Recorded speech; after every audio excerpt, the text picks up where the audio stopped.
आज भारत में मनुस्मृति को या तो जलाया जाता है या बिना पढ़े गाली दी जाती है। कुछ उसे अत्याचार का ग्रंथ कहते हैं, कुछ उसे धर्म का अंतिम सत्य। पर सवाल यह है कि जिस ग्रंथ को कभी पूरा पढ़ा ही नहीं गया, उसे समझे बिना दोषी कैसे ठहरा दिया गया। मनुस्मृति को लेकर जितना विवाद आधुनिक समय में किया गया है, उतना शायद किसी भी अन्य प्राचीन भारतीय ग्रंथ को लेकर नहीं हुआ। और इस विवाद का केंद्र अक्सर एक ही बात रहती है कि मनुस्मृति असमानता, कठोरता और अन्याय का समर्थन करती है। लेकिन इस पूरे विमर्श में सबसे बड़ी समस्या यह रही है कि नियमों को उनके काल, उद्देश्य, संरचना और व्याख्या परंपरा से अलग करके पढ़ा गया है। मनुस्मृति वास्तव में कोई एक पंक्ति का आदेश पत्र नहीं, बल्कि एक विस्तृत सामाजिक, नैतिक और विधिक ढांचा है, जिसे एक विशेष ऐतिहासिक, सांस्कृतिक और मानसिक संदर्भ में रचा गया था। और सबसे विवादित नियम भी उसी संदर्भ में समझे बिना केवल शब्दों के स्तर पर पकड़ लिया गया, जिससे उसका अर्थ विकृत हो गया। मनुस्मृति का जो नियम सबसे अधिक विवाद का कारण बना, वह है वर्ण और दंड से संबंधित नियम। विशेषकर वे श्लोक जिनमें अलग अलग वर्णों के लिए अलग अलग आचरण, कर्तव्य और दंड का उल्लेख मिलता है। और आधुनिक दृष्टि से देखने पर यह व्यवस्था भेदभावपूर्ण प्रतीत होती है, किंतु मनुस्मृति के भीतर इस नियम का असली उद्देश्य किसी को जन्म से ऊंचा या नीचा ठहराना नहीं, बल्कि समाज में उत्तरदायित्व, अनुशासन और संतुलन बनाए रखना था। यह समझना आवश्यक है कि मनुस्मृति अधिकारों की नहीं, बल्कि कर्तव्यों की संहिता है। यह आज के संविधान की तरह यह नहीं कहती कि तुम्हें क्या मिलेगा, बल्कि यह कहती है कि तुम्हें क्या करना चाहिए। और इसी कारण जब आधुनिक मनुष्य इसे अधिकारों की दृष्टि से पढ़ता है, तो उसे यह कठोर और अन्यायी लगती है। मनुस्मृति के अनुसार समाज 4 वर्णों में विभाजित है: ब्राह्मण, क्षत्रिय, वैश्य और शूद्र। लेकिन यह विभाजन मूल रूप से स्वभाव, कर्म और उत्तरदायित्व पर आधारित था, न कि केवल जन्म पर। और ग्रंथ में स्वयं यह संकेत मिलता है कि आचरण के आधार पर व्यक्ति की स्थिति ऊंची या नीची हो सकती है। किंतु समय के साथ जब यह व्यवस्था जड़ हो गई और जन्म आधारित बन गई, तब उसी विकृति को मनुस्मृति के नाम पर थोप दिया गया। सबसे विवादित नियमों में यह कहा जाता है कि ब्राह्मण को दंड कम और शूद्र को दंड अधिक दिया गया। आधुनिक पाठक यहीं रुक जाता है और इसे अन्याय मान लेता है, परंतु मनुस्मृति के भीतर दंड का सिद्धांत समान अपराध पर समान दंड नहीं, बल्कि समान अपराध पर समान प्रभाव का है। अर्थात जिस व्यक्ति के पास जितनी सामाजिक शक्ति, प्रतिष्ठा और प्रभाव है, उससे किया गया अपराध समाज को उतना ही अधिक नुकसान पहुंचाता है और उसका नैतिक भार भी उतना ही अधिक होता है।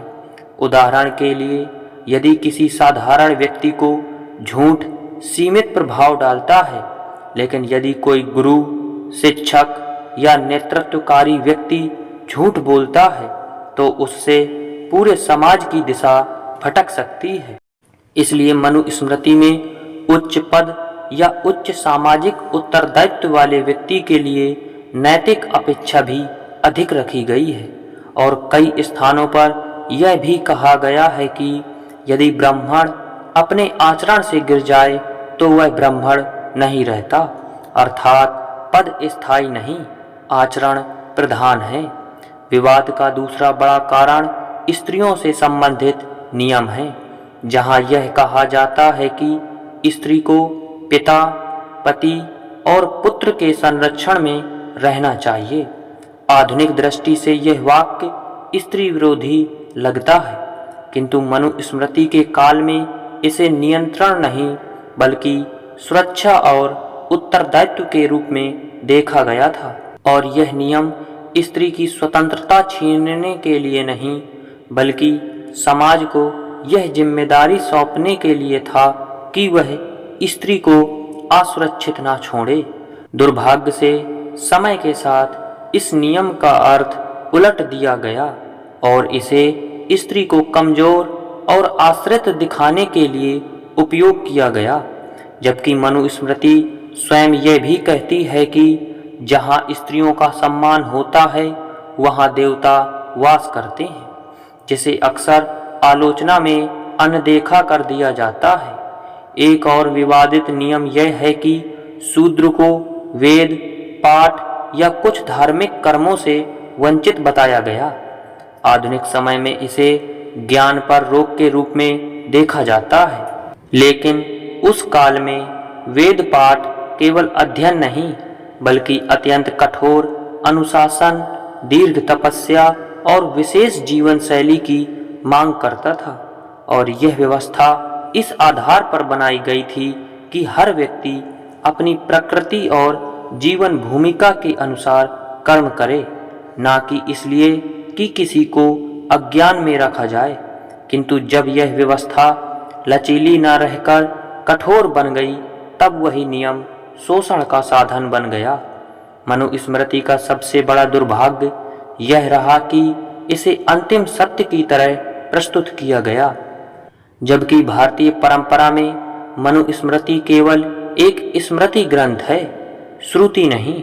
अर्थात यह समय, स्थान और परिस्थिति के अनुसार बदली जा सकती थी और स्वयं परंपरा में अलग अलग स्मृतियों में अलग अलग नियम मिलते हैं जो यह सिद्ध करते हैं कि समाज स्थिर नहीं था। असली अर्थ यह है कि मनुस्मृति किसी एक वर्ग के वर्चस्व की घोषणा नहीं बल्कि समाज को अव्यवस्था से बचाने का प्रयास थी, जहां हर व्यक्ति को यह बताया गया कि यदि तुम यह भूमिका निभा रहे हो तो तुम्हारे लिए यह मर्यादा आवश्यक है, और यदि तुम इस मर्यादा को तोड़ते हो तो दंड केवल तुम्हारे लिए नहीं बल्कि समाज की रक्षा के लिए है। उदाहरण के रूप में, यदि कोई शासक अपने पद का दुरुपयोग करता है तो उसका अपराध साधारण व्यक्ति से कहीं अधिक गंभीर माना जाएगा। यह सिद्धांत आज भी आधुनिक कानून में मौजूद है, जहां सार्वजनिक पद पर बैठे व्यक्ति के अपराध को अग्रेवेटेड माना जाता है।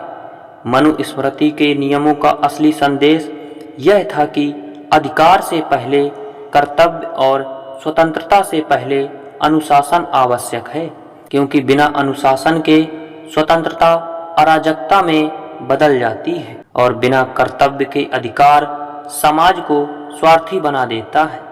समस्या मनुस्मृति में नहीं बल्कि उसके स्त्रीकरण और सत्ता के हाथों में जाने में थी, जहां नियमों को मानवता और विवेक से काट दिया गया। यदि आज मनुस्मृति को उसके मूल उद्देश्य के साथ पढ़ा जाए तो वह यह सिखाती है कि समाज तब टूटता है जब जिम्मेदारी और आचरण का संतुलन बिगड़ जाता है, और विवादित नियम भी उसी संतुलन को बनाए रखने का प्रयास थे, ना कि किसी को जन्म से ऊंचा या नीचा सिद्ध करने का औजार। अंततः मनुस्मृति का असली अर्थ यह नहीं कि कौन बड़ा है और कौन छोटा, बल्कि यह है कि कौन कितना उत्तरदायी है। दोस्तों, यह वीडियो अगर आपको पसंद आए तो वीडियो को लाइक कीजिए एवं हमारे चैनल को सब्सक्राइब करना न भूलिए। मिलते हैं अगले एक नए वीडियो के साथ, तब तक के लिए राधे राधे।